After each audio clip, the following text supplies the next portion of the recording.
How's it going, everyone? We are back, and this is a bit of an, I don't know if an update video or a follow-up from our last video. A lot of people had a lot of reactions to that video because it evoked a lot of emotions from people in general. Yeah, it did. He talked about Arsenal and Mana coming in and being very emotional, looked like she had crying, and then Viv at the end basically looks like saying to Jonas, hey, Mana can't just come in for 30 seconds.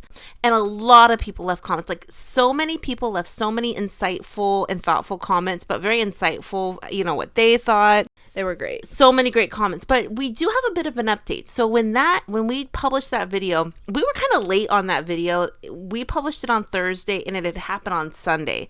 So in between that time, a lot of people had been talking about it. But then Thursday, the day that we published the video, they actually had a Champions League game that day against Zurich. And in the video, we talked about it. Hey, by the time this video goes up, she might get more minutes. She might even be starting. And that's exactly what happened. Mana started in that game, so people were pumped. Not just pumped because they wanted to see her, but pumped because, having rotations of top-notch players is something you have to do. And we talked about it last time. Was that Jonas's always his plan? Was that always what he was going to do? Maybe not. Maybe Viv's push to get Mana in helped with that. Yeah. And most people who left comments, we're going to read some comments in a second, but most people who left comments said not only was it not rude, it was something that as a teammate or a friend, it's just so nice to see. That's what I'm saying. But not just Mana started, Jordan Nobbs started, which I believe it was her first start of the season. Yay. Lina Hurtig started, which is, I believe, if not her first start. She hasn't been playing that much. So she started. So a lot of the players who haven't gotten a lot of time did start. We're going to read a tiny bit from this article, then we're going to kind of talk about just a couple things because people were pumped. Okay. Jordan Nobbs and Mana Iwabuchi make their points to Jonas Edeval in convincing Arsenal win. They started. Not only did they start, how much those three players in particular had such a big impact on the game. Woo! Arsenal positioned themselves firmly at the top of their Champions League group with a convincing victory over Zurich, their sixth straight in all competitions. After the remarkable 5-1 away win over the holders Lyon last week, Arsenal faced more of a test than expected against part-timers Zurich. Visitors brought a goal back to startle Arsenal into action, but the English side eventually came through with a 3-1 win, thanks in part to Lina Hurtig's brace, her first goal for the club. First, Jordan Nobbs scored a clattering volley off the inside of the crossbar in the 38th minute, taking it on her first touch from a Steph Catley cross to bring some energy into the echoey Emirates after a fairly slow opening half hour. Then Mana Iwabuchi brought the magic just ahead of the break when she shrugged off two defenders and dinked a sublime cross towards towering Hurtig for a looping header. These are very colorful words, and I like it. That's very good. It was fitting that player of the match Nobbs and Iwabuchi, both making their first starts for Arsenal of the season, made the biggest statements. That was especially true for Iwabuchi, who looked close to tears at Liverpool on Sunday after manager Jonas Edeval saw fit to bring her on as a 92nd minute substitute in her first appearance of the season. Iwabuchi and Nobbs proved the most dynamic players for a much-changed Arsenal side, who were simply too good for the Swiss champions. They should have had a penalty in the second half too when substitute Katie McCabe was brought down clumsily by Victoria Pinther's late sliding tackle. So I'm sure everyone who is going to watch this video watched that game. That article kind of said it all. I mean, first of all, Jordan Nobbs' goal was so... Honestly, hot stuff. Yeah. Did it like it said in the article. Second goal. The setup from Mana to Lina Hurtig to score that goal was breathtaking. It really was. It was so crafty and so skillful where she kind of lobbed the ball up. It was beautiful. Yeah, that was really nice. Yeah.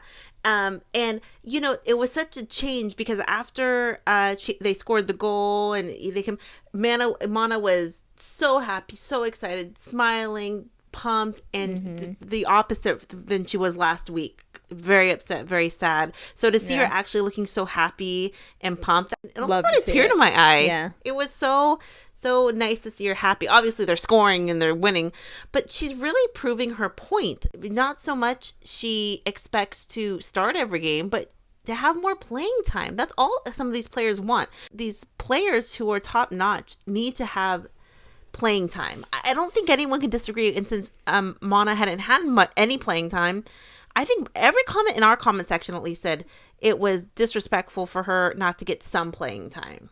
Right. So they ended up winning 3-1. Also in the game, did you guys see Viv go down? She went down. I don't know what minute, but that looked painful. I saw a still photo of it where her hand, the keeper's hands were straight on Viv's face. Oh, that's a punch to the face that you don't want. And most of the people are saying this ref. I mean, this is a problem in a lot of games, but this ref, wasn't very good, and she wasn't calling things that probably should have been called, and that's always frustrating to see. Yeah, definitely. That is kind of the update, that she got to play, and not only did she play, she looked great, Someone goes, Mana Iwabuchi is a delight to watch. The Arsenal depth is insane. Okay, I'm going to read a couple comments because I thought were interesting. The coach has been so unfair to Mana.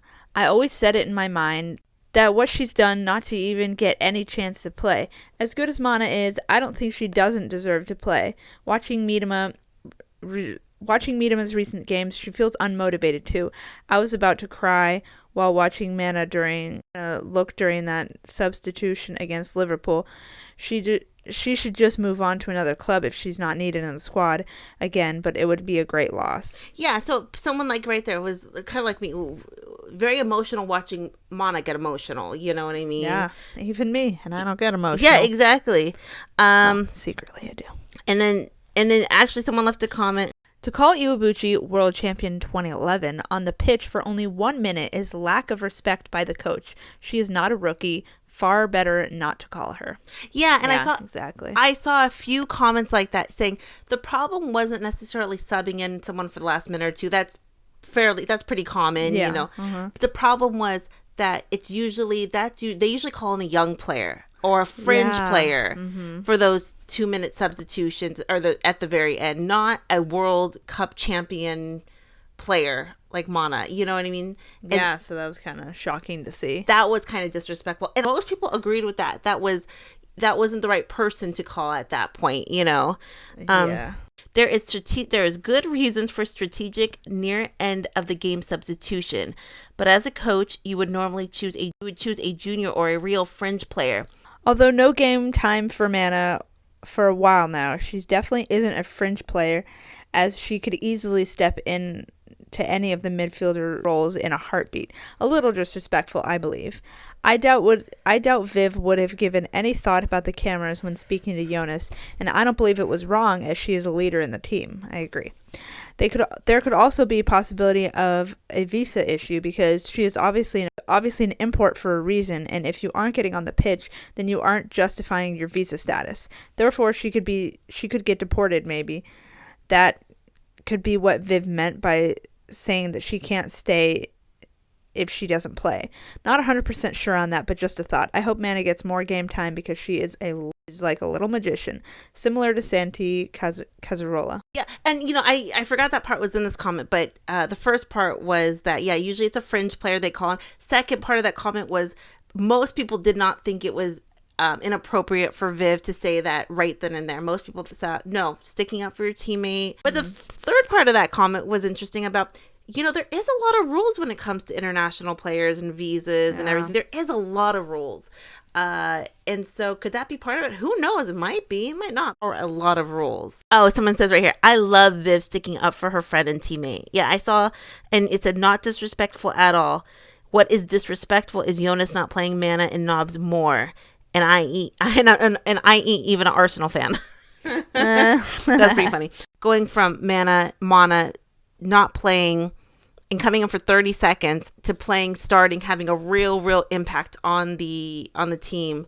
Most people were really, really excited to see that. So those 3 players, they had a really big impact. I don't care what team you're playing. You go in there and you don't play a lot, and you go in there and all 3 of those players really had such a deep impact on that game that's really telling, not just of the depth of your squad, but that's telling of the mindset of those 3 players.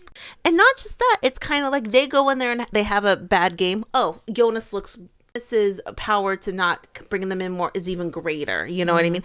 Couldn't be more happy to see Jordy, Mana, and Lina make contributions to the team.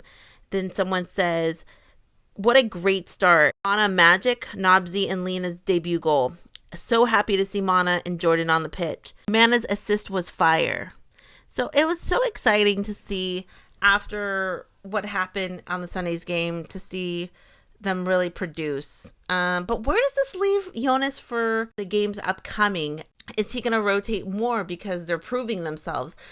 Because that's the mark of a great coach, is not only winning, but having your team behind you in all the decisions that you make, you know, in a cohesive way. You know, obviously, not every decision every player is going to agree with, but them thinking they really have your back and really trust the process.